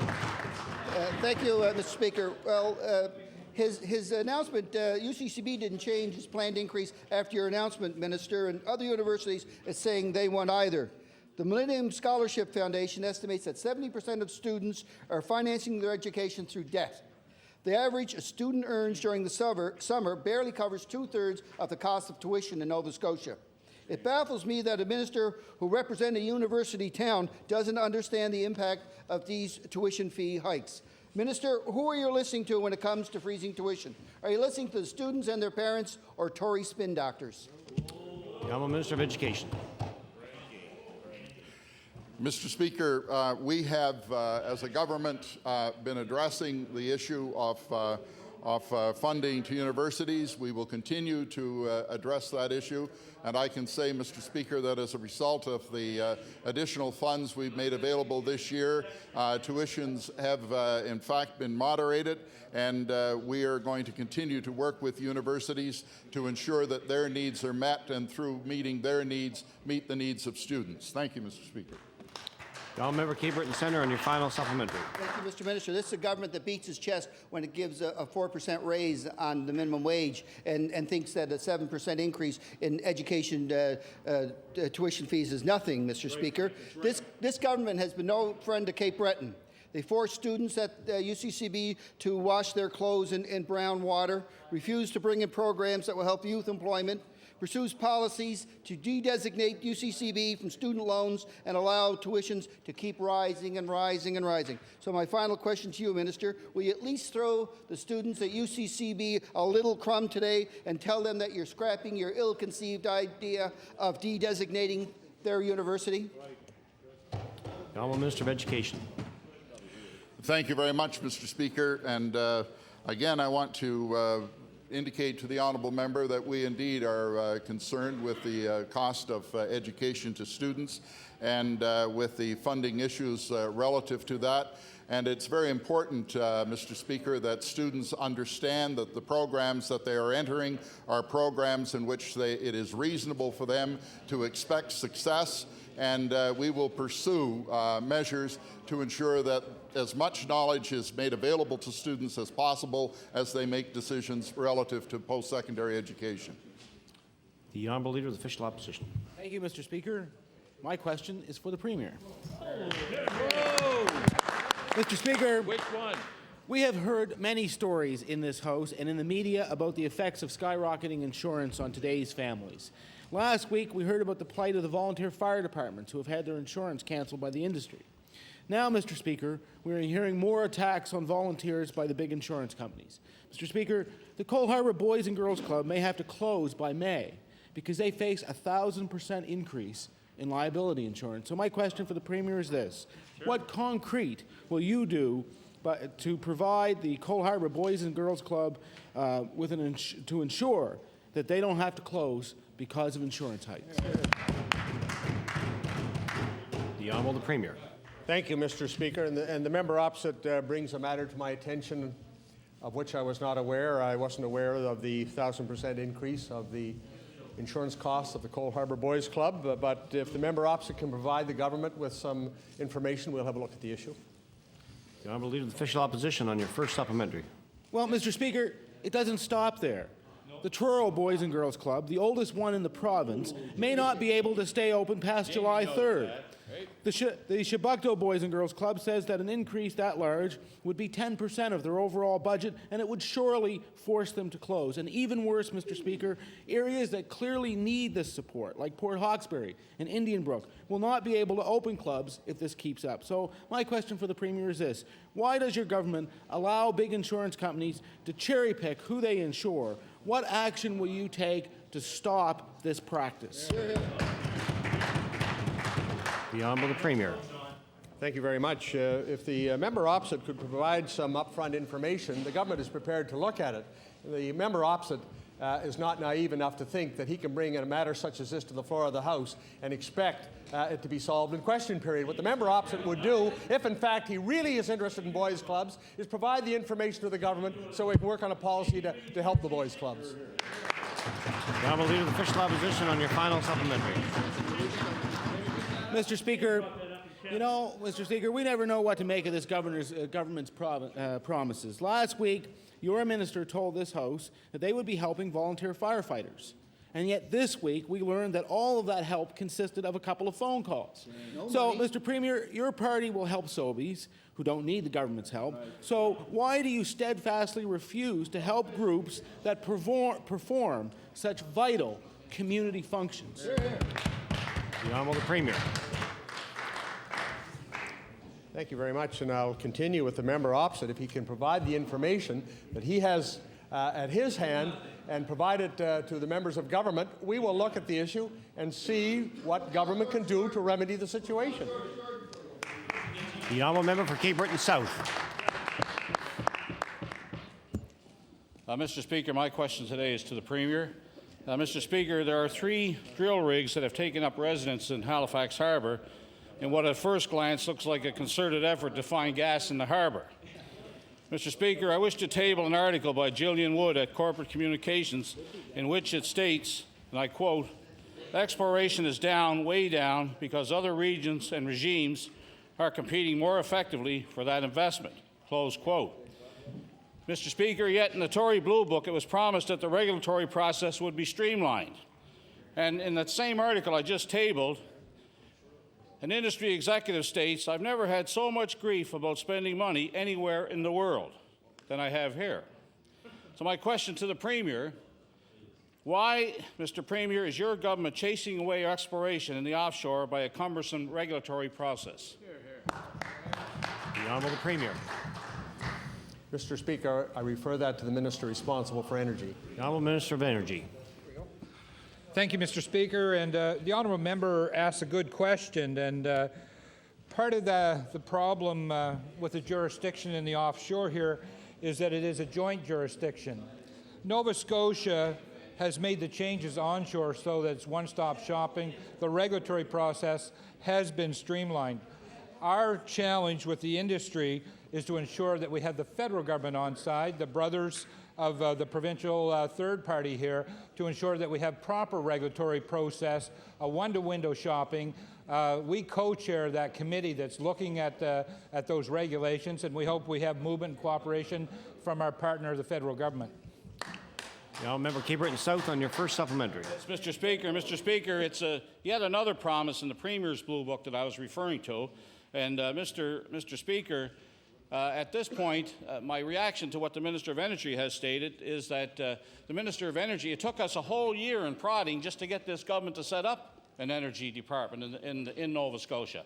Now he states that it's difficult to move that process ahead. Well, it wasn't difficult for Sable to move ahead and bring vast economic benefits and employment to Nova Scotia in the previous government.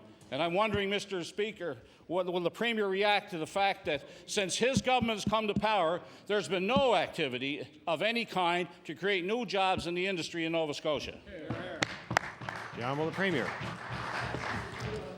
I refer that to the Minister responsible for energy. The Honourable Minister of Energy. Thank you very much, Mr. Speaker. And Mr. Speaker, I believe the honourable member opposite must be mistaken, because this government has formed partnerships with industry, whether it's the Eric Roud, the work completed there, whether it's with the Nova Scotia Community College 13 campuses, whether it's with the University of Cape Breton, whether it's with a half a dozen of the major oil players in cooperation agreements, on-the-job training. We have made significant progress in supplying more opportunities and jobs for Nova Scotians. And I'd like to say to the member opposite, there's $1.56 billion worth of exploration commitment on the books. That's 1.56 billion reasons why Nova Scotia is moving ahead in the industry.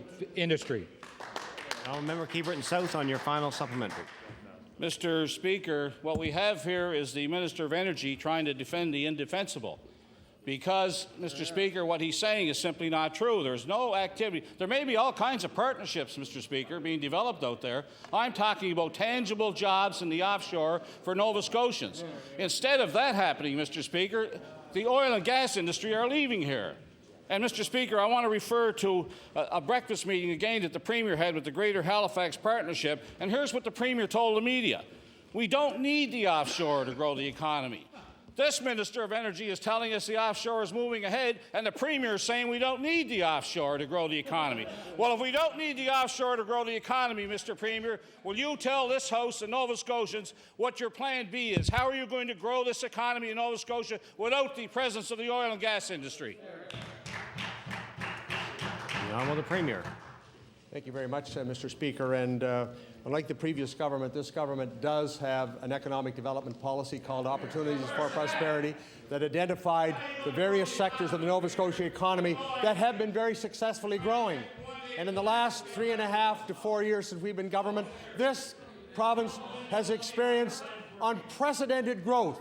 We now have 436,000 Nova Scotians working, the most in history. Since we became government, we have created a net increase of 27,000 new jobs in Nova Scotia.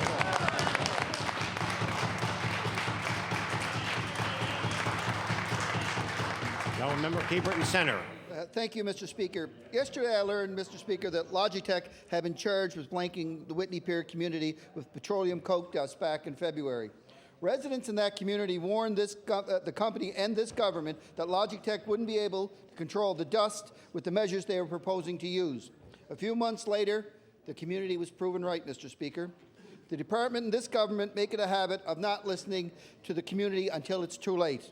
I want to ask the Premier, before you proceed with any more, or allow the company to proceed with any more stockpiling in Whitney Pier, what meaningful consultations will your government have with the residents of the area? The Honourable the Premier. Thank you very much, and it's a sensible question, and the Minister is not here to answer it, but I am being told that, in fact, as recently as 24 hours ago, the company started to implement the appropriate measures. The Honourable Member Cape Breton Centre on your first supplementary. Well, Mr. Speaker, in February, Whitney Pier was blanketed with black dust. The company offered a car wash. Meanwhile, parents like Helen Barrington were wondering what the dust was doing to her or how it was affecting her asthmatic son. Mr. Speaker, Provincial Energies plans to stockpile 700 tons of coal on the former Sydney Steel site. Residents had appealed that, but the former Minister of Environment refused to consider this appeal because they missed the appeal deadline by a couple of days, Mr. Speaker. So, Premier, how can you guarantee that Provincial Energy Ventures will get it right when a smaller operation like Logitech gets it wrong all the time? The Honourable the Premier. Thank you very much, Mr. Speaker. And the member opposite does bring a good issue to the attention of the House. So what I can say is the Department of Environment is very much aware of certain potential problems with certain potential initiatives in the province. And with the appropriate reporting process, I believe that those issues can be handled. We're not suggesting from time to time that issues do not occur relative to the environment, relative to certain economic activities in the province. But our Department of Environment is there when it is needed to take the appropriate remedial action. Now, Member Cape Breton Centre on your final supplementary. Well, you know, that's the real problem here is the residents of that area probably know better than anyone else in this province of what it means by living next to heavy industry. And they know, that the risks involved are great. And to merely say that after the investigations will help them is just not right, Mr. Premier. They will be living, or they may soon be living, next to 700,000 tons of stockpile coal. So, Premier, what will it take for your government to be proactive and help these people so incidents like this will not happen again? The Honourable the Premier. Thank you very much, Mr. Speaker. And the member opposite is bringing a question and an issue to the House that is of concern to residents in that area. All I can say is that our department people are vigilant in looking at companies that are involved in these kinds of activities to make sure that all environmental regulations are being adhered to. The Honourable Member for Cape Breton West. Thank you, Mr. Speaker. Mr. Speaker, my question is for the Premier. Mr. Speaker, during the speech from the throne, the Premier indicated that his government would introduce a capital transportation commission. My question, quite simply, is what specific policy discussions took place between his government and the officials of HRM, in particular the Chief Magistrate, with regards to this transfer of responsibility? The Honourable the Premier. Mr. Speaker, I refer that to the Minister responsible for Service Nova Scotia and Municipal Relations. The Honourable Minister of Service Nova Scotia and Municipal Relations. Thank you, Mr. Speaker, and I can say to the honourable member that I had the opportunity to speak with Mayor Kelly and the Chief Operating Officer of HRM. We talked about it on a number of occasions, and the discussions were how that would be formed and what the objectives would be from each party and what the goals would be as we go forward. And yes, so I have had discussions with the Chief Magistrate. The Honourable Member Cape Breton West on your first supplementary. Thank you, Mr. Speaker. Would the Premier or the Minister responsible for this particular issue apprise members of this House and indeed all the residents of HRM as to what the financial implications would be of this transfer of assets and revenues to HRM? The Honourable Minister of Service, Nova Scotia and Municipal Relations. Thank you, Mr. Speaker, and quite honestly, that's the reason that the discussions are being held. It was from the outset. It was agreed that both parties going in would have to bring equal assets, they would have to bring equal needs, and they would have to have goals and objectives that were similar. That's the process that's being discussed right now. Prior to making an announcement is to make sure and understand that we both all have common goals and that we're going in the same direction. Member Cape Breton West on your final supplementary. Well, thank you, Mr. Speaker, and I thank the Minister for his response. But his colleague, the Minister of Transportation and Public Works, indicated no legislation would be introduced until after the next election, thereby letting one to wonder what type of detail that the people of HRM would expect during an election campaign. Can the Premier or the Minister responsible please inform members of this House and indeed the residents of HRM what specific form would this new Transportation Commission take? The Honourable Minister of Service, Nova Scotia and Municipal Relations. Thank you, Mr. Speaker, and the honourable member's question is a good one. As I indicated, that is what we're discussing now, the form that would take. When the member from Hants West indicated there wouldn't be legislation this spring, it's simply because those two parties haven't arrived at the vehicle and the format that we're going to go forward with. We will be doing that. We have a common interest in solving those problems. We have an interest, and now we have to put the vehicle together that we're going to go with, and that's what we're in the process of doing. Now a member for Halifax Fairview. Thank you, Mr. Speaker. My question is for the Premier. Mr. Speaker, when Nova Scotians think of a consumer advocate, they think of someone who will go to bat on their behalf to the big insurance companies who are gouging them with insurance hikes. But, Mr. Speaker, it appears from the consumer advocate's contract that he'll be representing the government, not consumers. I would like to table that contract now. After much questioning on Friday, the minister agreed to release it. It was passed around in the Red Room yesterday, Mr. Speaker, but it's never been properly tabled. So for the benefit of the public, I'd like to table that contract. Article 5 of the contract is nothing more or less than a gag order. It says that the consumer advocate cannot reveal any information that he gathers, any information without the government's written consent. So my question to the Premier, how is the consumer advocate supposed to represent consumers' true concerns if he has to get the government's permission to speak out? The Honourable the Premier. Thank you very much, Mr. Speaker. And I was very pleased that the person who decided to become the consumer advocate on the insurance issue here in the province of Nova Scotia. I would think that the member opposite would share my enthusiasm about the quality of the person that the government was able to attract to take up this very sensitive job for the people of Nova Scotia.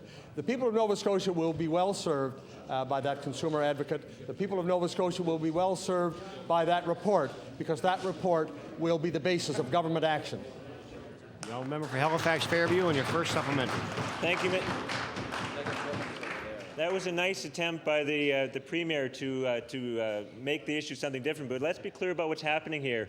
The consumer advocate, who's supposed to be on the side of Nova Scotians, isn't allowed to speak unless the Premier says it's okay. Mr. Speaker, that's what's going on here. Under the duties of the consumer advocate, it says a consumer advocate will serve as, quote, an integral part of the insurance issues management team alongside the Deputy Minister and other management staff.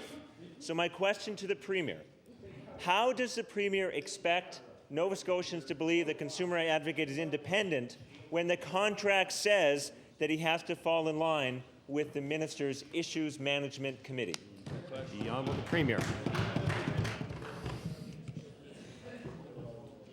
Again, Mr. Speaker, what I can say to the member opposite, who is, as many Nova Scotians are, interested in the automobile insurance issue. We have put out a discussion paper that will allow Nova Scotians to have the maximum amount of input in terms of the options that are available, reasonable options that are available to Nova Scotians that could result in a decreased cost of premiums for automobile insurance. If the member opposite has concerns about the process, then why does not the member opposite make a submission and make his submission public to the people of Nova Scotia. The government will address the issue. It will address it effectively. It will address it effectively through the discussion paper and the advocate that we have hired. The honourable member for Halifax Fairview, and your final supplementary. Mr. Speaker, the Premier can solve this, and he can solve it right now. So my question to the Premier, my final question to the Premier is, will the Premier take the consumer advocate off the Issues Management Committee, and most importantly, will the Premier today remove the gag order? The Honourable Premier. Mr. Speaker, the government has put in place a very effective way to deal with what is a very perplexing problem for automobile insurance purchasers in Nova Scotia. I think the process is good. I think the process will work, and I can guarantee you that the government will take the appropriate action. The honourable member of Cape Breton West. Thank you, Mr. Speaker. Mr. Speaker, my question is for the Minister of Economic Development. Mr. Speaker, it's a home-based question, so he'll appreciate this one. Mr. Speaker, the Mayor of the Cape Breton Regional Municipality and his council have indicated and come to the conclusion that the Sydney area, indeed CBRM's economic development plan should be developed before any other region or province because of the economic disparity in that general area. My question to the Minister is, does he agree with the Mayor and his council? The Honourable Minister of Economic Development. Thank you, Mr. Speaker. And Mr. Speaker, I want to state clearly, as I have in and around urban Cape Breton, we're a government that works with all communities and for the common good of the entire CBRM. And if anyone's thinking in isolation, it's not this government. And any decisions by the CBRM are just that. And this government has not been part of their decision, but we are a part of decisions that benefit the wider community. I'll member Cape Breton West on your first supplementary.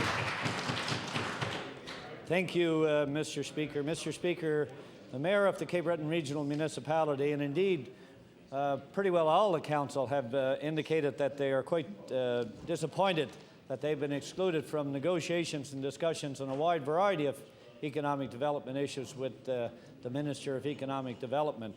My question to the Minister is, since he's looking at the community at large, would he not agree that that also includes the Cape Breton Regional Municipality, particularly in light of its rather concerning economic state? The Honourable Minister of Economic Development.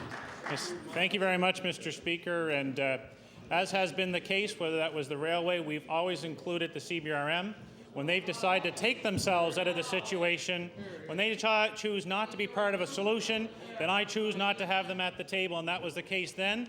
They're choosing again to go in a direction that is not the voice of the community, and I'll stand up in Cape Breton on our opinion, on our record, and I look forward to the day I can get to the doorsteps and defend this government for what it has done there, and Mayor Morgan will have his opportunity in the not-too-distant future.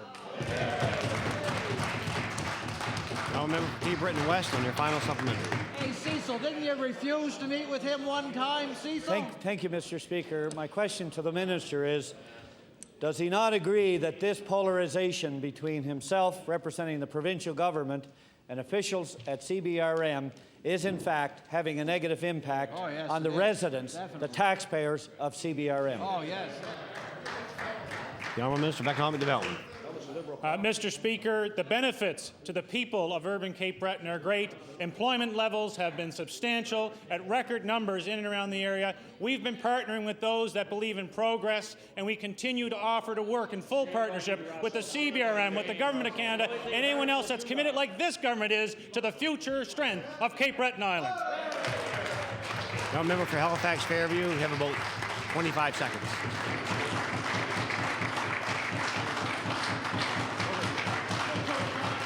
Order, please. Mr. Speaker, Order, my question please. is to the Premier. Why will the Premier not remove George Jordan's gag order? Why will he not remove it today?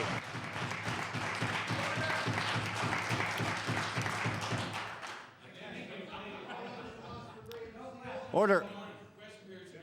Order, please.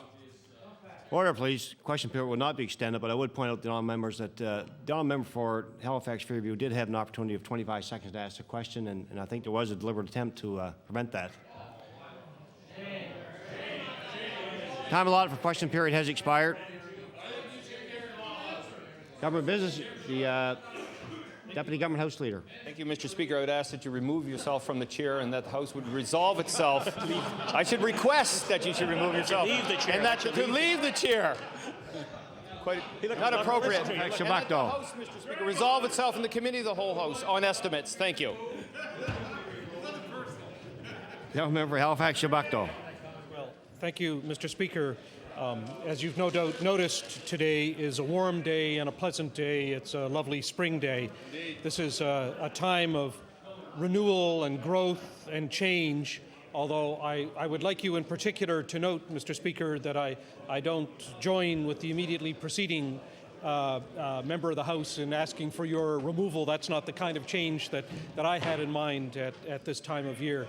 But, Mr. Speaker, undoubtedly, as all of us meander in our different constituencies and enjoy this time of year, we've noticed that the warmth of a new season is upon us. Many of us have noticed the beginnings of crocuses coming through the lawns, perhaps of daffodils. It's a cheering sight and something that no doubt is something that warms the hearts of all of us.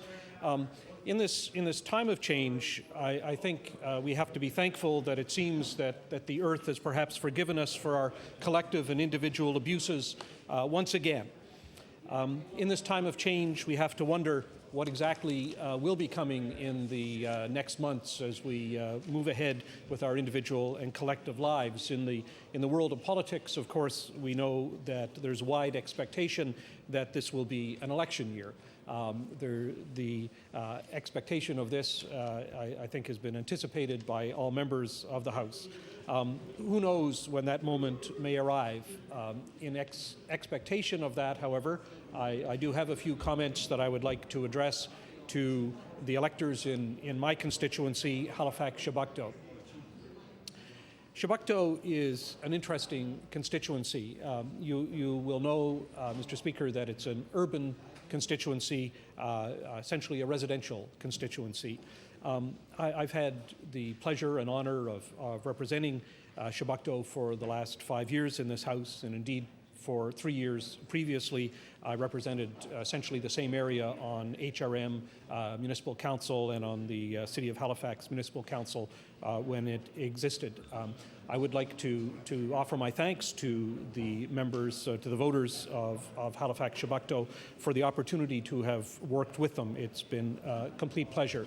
I don't want to sound as if I'm not going to be around to continue to do that. I indeed intend to continue to represent the residents of Halifax Shabakto should they afford me the opportunity. This election that we all know will be coming is one in which I do intend to be a candidate. The opportunity to represent them on a continuing basis is one that I relish, and I appreciate the trust that they've shown in me in the past, and I hope to get the opportunity to show that I'm worthy of their trust in the future. I'm sure you will. Mr. Speaker, at the same time, I'm assuming nothing. It's a pleasure to have been elected several times by the voters of Halifax Shabakto, but no member of this House can make any assumption about individual family votes or about their ability to be reelected in their constituencies.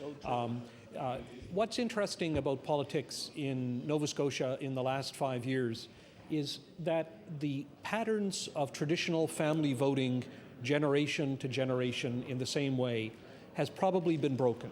Certainly it's been broken in the urban areas, and I think to a lesser extent, but to a marked extent, it's been broken in the rural areas. What that means is that no one owns any votes. No one, no party, no individual can make an assumption that a particular individual or a particular family will vote for them again. No party can assume that any constituency is a safe constituency for their party. The wonderful thing about this is that it requires each party and each candidate every time to win anew the trust of the voters. And that trust, expressed through the mechanism of a vote, has to be earned. It has to be earned by the demonstrated record of what it is that the individual candidate or their party has done. Now, there is a serious problem for the government seeking re-election in the next few months, I assume, to convince voters in my constituency, and I'm sure in many others, that they have acted on the items that they should have acted on. And I have in mind in particular what I think of as pocketbook issues. And I think that the government which came to power almost 4 years ago on a platform which presented itself as a common sense kind of platform, one that was supposedly in touch with the day-to-day needs of regular Nova Scotians, seems to have been lacking. It's not clear by any means that this government has actually been able to follow through with what it was that it projected as an image at the time. And when I talk about pocketbook issues, I have in mind the very real problems that regular Nova Scotians have in paying the bills. And it's clear that what is needed, what Nova Scotians actually desire, is some kind of a break. Things are just a little too tough, and they don't have to be. But what Nova Scotians have in mind when they think about that is that they think about things like their automobile insurance rates. They think about tuition fees at university for their children. They think about the health care costs for their loved ones who might be in long-term care. Seniors think about the pharmacare fees that they have to pay, both the copay and the general fee. Those who deal with the government in any respect, for example, freedom of information applications or driver's licenses, think undoubtedly about the whole range of increased fees that they have seen placed as a burden on them over the last 4 years regularly. Each year, I don't think there's a year that's gone by in which we have not seen in the budgets that have come forward increased fees for ordinary Nova Scotians dealing in an ordinary day-to-day way with their governments, whether it's licensing of one sort or another, or the filing of papers, or a request for information, or request for something. The fees have just gone up. So Nova Scotians have seen that, and they've seen it rise enormously. Another area that I would think clearly is a pocketbook issue, and that's the minimum wage. There are a lot of Nova Scotians who work at minimum wage jobs who don't have the opportunity perhaps to have full-time employment at decent wages, are stuck in minimum wage jobs. And we know that the pattern of this government has been to add an extra dime every year to the minimum wage. Completely inadequate. This year, an election year, they finally announced that the minimum wage will go up by something more than a dime. It'll go up 50 cents this year. You have to be cynical, and one is bound to place the slight increase in the overall minimum wage to people this year in the same category as the $155 check that's going to be coming out to voters in June. What's striking about this, Mr. Speaker, is that people recognize it for what it is, and their votes are not available for sale in this way. I'm sure all members who have been talking with their neighbors and friends are coming to understand this. They're coming to understand that Nova Scotians have a variety of reactions, but the reaction that the government hoped for, the reaction of affection, the reaction that something deserved and good has occurred, for which in exchange a vote will be registered, is just not there.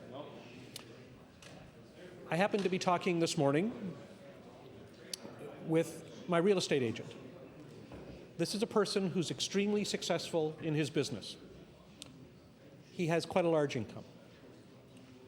And he tells me, and his wife, virtually no real interest in politics. They don't pay attention. They just don't follow it. Clearly not the way we do from day to day with the intimacy of moving through legislation or examining detailed policies. He's busy. He has a family, he has a business, he has children, he has parents, he has relatives, he has a life, and he's busy with his life. But he started to talk with me today about the tax cut. And he said, entirely unprompted by me, he said, I don't know what the government thinks this is going to have as an effect on me. He says, I'm one of the ones who's going to benefit quite a bit because my income, he said, is a high income. But you know what? I'm not interested. It's just not something I would like to see. He would rather see services. He would rather see the money put into paying down debt. He would rather see the government get on with its regular business rather than deliver a tax cut. And he was particularly insulted by the prospect of the $155 check. He saw it for what it was. Mr. Speaker, I have to say to my friends across the way that they've miscalculated.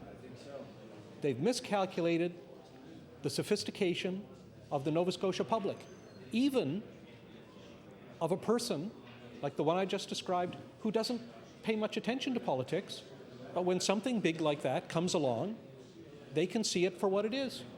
They're not going to be persuaded. What they're looking at is to see whether something is really being delivered in terms of good government to them. They're concerned about the quality of education. They're concerned about the quality of health care.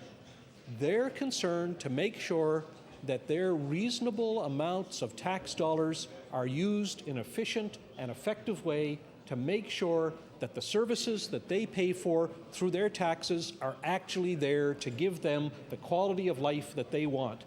That's what people in Halifax, Chebucto are interested in. That's what people in my constituency are interested in. They want to see the deal kept. The deal is they'll pay taxes, but they want the services that they're paying for. And if there is one issue that people in my constituency are really focused on, because this is an unusual constituency. It's not like a rural constituency where they're concerned about the highway coming through, or they're concerned about a wharf, or they're a one-industry town. They're not. Metro is where the bulk of the population lives, and Halifax-Chebucto is a typical residential constituency. This is the heart of Metro right here that I represent. And I'll tell you what they're concerned about. They're concerned about a whole range of issues in a general way, but they share that view that they want the government services that they pay for. The one that they're particularly focused on at the moment is education, because they see this as the area of the greatest failing